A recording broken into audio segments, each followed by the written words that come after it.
Kashi news channel, सच है तो बोलेगा। सोनभद्र में सलखन जीवाश्म पार्क फॉसिल्स पार्क लगभग 160 करोड़ साल पुराना है। यह फॉसिल्स पार्क विश्व का सबसे बड़ा और प्राचीन पार्क माना जाता है।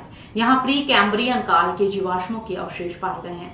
यहाँ के जीवाश्म अमेरिका के येलोस्टोन फॉसिल्स पार्क के बाद सबसे पुराने माने जाते हैं। पर्यटन विभाग ने इस स्थल को एक बड़ा पर्यटक केंद्र बनाने के लिए हेरिटेज टैग प्राप्त करने की प्रक्रिया शुरू कर दी है।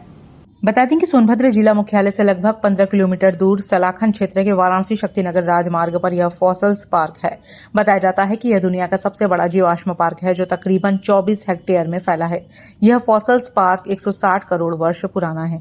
इसकी खोज वर्ष 1933 में की गई थी। बाद में वर्ष 2002 में दुनिया के 42 वैज्ञानिकों की टीम ने यहाँ आकर शोध किया था। शोध में यह सामने आया कि लगभग 150 करोड़ वर्ष पहले यहाँ समुद्र था और सबसे पहले पानी के भीतर ही एल्गी की उत्पत्ति हुई। बाद में इसी से जीव उत्पन्न हुए। कहाँ से आए आप? हम लोग मिर्जापुर से आए हुए हैं। अच्छा। और अपनी फैमिली और बच्चों के साथ आए हुए हैं। क्या देखने? बच्चों को दिखाना था कि यहाँ पे कैसे हमारे पहले पृथ्वी पे लाइफ फार्म हुआ था।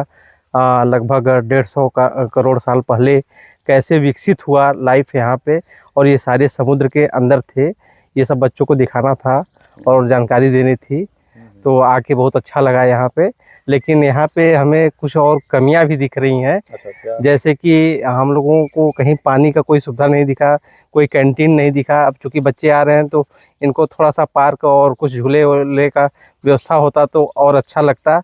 और यहाँ पे पेड़ पौधे तो हैं, छाया है, लेकिन कुछ आधुनिक तरीकों के अगर कैंटीन वगैरह होते तो थोड़ा सा जलपान वगैरह का। अच्छा, इसके विषय में जानकारी। रविंद्र जी कहाँ से आए हैं? हम लोग मिर्जापुर जिले के राजगढ़ क्षेत्र से आए हुए हैं। अच्छा, यहाँ जी, यहाँ पे हम लोग बच्चों को लेके साथ में आए हुए हैं ताकि बच्चों को हम लोग घुमा सके, उसके बारे में कुछ जानकारी बच्चों को दे सके कि यहाँ पे जो जीवाश्म है बहुत ही पुराना 140 करोड़ वर्ष पहले के चीज़ों को दिखाना था बच्चों को, जिससे बच्चों को कुछ जानकारी मिले कि भाई हम लोग के पूर्व में क्या हो चुका है या यहाँ पे क्या है। अच्छा, ये बताइए, आप यहाँ पे आए घूमने के लिए जी, तो कुछ सुविधाओं की कमी आपको दिखाई दे रही हो तो क्या सुविधा चाहते हैं? यहाँ पे सुविधाओं की कोई विशेष कमी नहीं है। थोड़ा सा रोड का इंफ्रास्ट्रक्चर नहीं सही है। रोड का इंफ्रास्ट्रक्चर बहुत ही ज़रूरी है। थोड़ा सा पानी पीने की व्यवस्थाएं होनी चाहिए यहाँ पे। भाई बच्चे हैं, बड़े हैं, पानी, गर्मी का मौसम है तो पानी का प्यास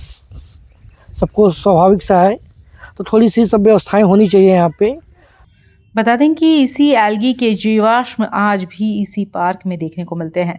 अत्यंत पुराने इस जीवाश्म को सरकार अंतर्राष्ट्रीय धरोहर घोषित कराने की पहल की है।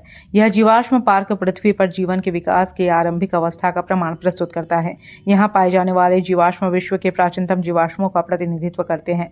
इसलिए सलखन जीवाश्म पार्क भारत के लिए ही नहीं बल्कि दुनिया के लिए भी एक अमूल्य भूवैज्ञानिक धरोहर है।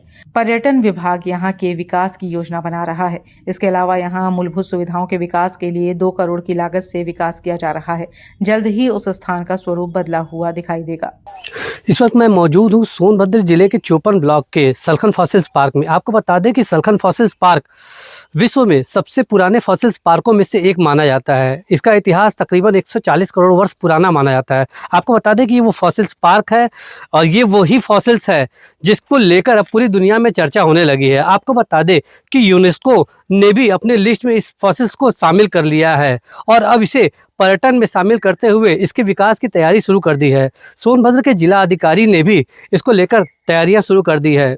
बातचीत के दौरान उन्होंने बताया कि इस फॉसिल्स पार्क को अब पर्यटन की दृष्टि से बढ़ावा देने के लिए यहाँ पर कैंटीन, शौचालय एवं तमाम वो सुविधाएं देने की तैयारी की जा रही है जिससे कि पर्यटकों को बढ़ावा दिया जा सके। आपको बता दें कि सलखन फॉसिल्स पार्क विश्व में अपनी एक अलग पहचान बना चुका है, जिस कारण अब दुनिया भर से वैज्ञानिक यहाँ पर शोध करने आ रहे हैं और पृथ्वी के उस पुराने इतिहास को खंगालने की कोशिश की जा रही है जिससे पृथ्वी के बारे में और कुछ जाना जा सके। आपको बता दें ये फॉसिल्स तकरीबन 140 करोड़ वर्ष पुराना है और इसके इतिहास से पृथ्वी के जन्म और उससे उस समय के पुराने जीवाश्मों के विषय में बेहतर जानकारी मिल सकेगी। सोनभद्र से भरत कुमार की खास रिपोर्ट। वहीं डीएम बीएन सिंह ने बताया कि सलखन में स्थित जीवाश्म अत्यंत ही पुराना है और अमेरिका के येलो स्टोन से भी पुराना है। यह जीवाश्म कैम्पियन काल के जीवाश्मों के अवशेष हैं। यूनेस्को के संभावित सूची में शामिल होने के 1 वर्ष बाद अब इसको विकसित करने की तैयारी है। ऐसे में यहाँ पर्यटकों के लिए कैंटीन, शौचालय, पानी की व्यवस्था, साफ सफाई और म्यूजियम के लिए प्रयास शुरू किया गया है, जिससे जिले को अच्छा खासा राजस्व भी प्राप्त होगा। क्या है और सर क्या होता है? सलखन फॉसिल पार्क बहुत ही पुरानी ऐतिहासिक जगह है जो सोनभद्र के लिए बहुत महत्वपूर्ण है। यहाँ पर प्री कैम्ब्रियन पीरियड के फॉसिल पाए गए हैं और यूनेस्को ने पिछले वर्ष जून 2025 में इस साइट को वर्ल्ड हेरिटेज साइट की टेंटेटिव लिस्ट में भी सम्मिलित किया है।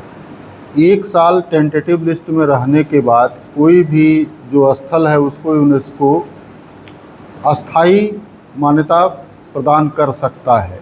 हम लोगों का प्रयास है कि इस दिशा में प्रदेश शासन द्वारा डोजियर भेजा जा रहा है यूनेस्को को और सलखन साइट को वर्ल्ड हेरिटेज साइट का दर्जा प्राप्त हो। हम लोगों ने वहाँ विकास के लिए भी जो कैमूर वाइल्ड लाइफ सेंचुरी है उनके माध्यम से कई कार्य प्रारंभ करने के लिए कहा है और एक कमेटी भी बनाई है जिसमें director eco tourism, director culture, DFO Kaimur range और Birbal Sahni institute of palaeontology के डायरेक्टर द्वारा नामित वैज्ञानिक और डिस्ट्रिक्ट मजिस्ट्रेट इन लोगों को सम्मिलित करते हुए एक समिति बनाई जाए और जो यहाँ जो कार्य होने हैं उनका पर्यवेक्षण भी करे और जो नए कार्य शुरू होने हैं उनके संबंध में भी अपने सुझाव दे। सर जैसे पर्यटन की दृष्टि से भी बहुत अहम माना जाता है फॉसिल्स को, तो इसको कैसे देख रहे हैं, कैसे राजस्व की प्राप्ति हो सकती है या फिर उसमें रोजगार की प्राप्ति हो सकती है? देखिए, राजस्व प्राप्ति तो होगी ही, पर्यटन का विकास होगा तो राजस्व प्राप्ति निश्चित रूप से होगी, लेकिन ये एक ऐसा स्थल है जो विश्व में और कहीं नहीं है। जितने पुराने फॉसिल लगभग 160 करोड़ वर्ष के यहाँ पाए गए हैं वो दुनिया के किसी फॉसिल पार्क में नहीं हैं। तो इसका संरक्षण, प्रबंधन और विकास, ये 3 कार्य हम लोगों को करने की आवश्यकता है जिससे जो पर्यटक यहाँ आएँ उन्हें सुविधाएं मिल सकें, खाने पीने की उनकी व्यवस्था हो सके और फॉसिल पार्क के अगल बगल का भी इस तरीके से विकास हो कि जो पर्यटक आए उसको सुविधाएं मिलें और यहाँ का पर्यटन भी उससे समृद्ध हो सके।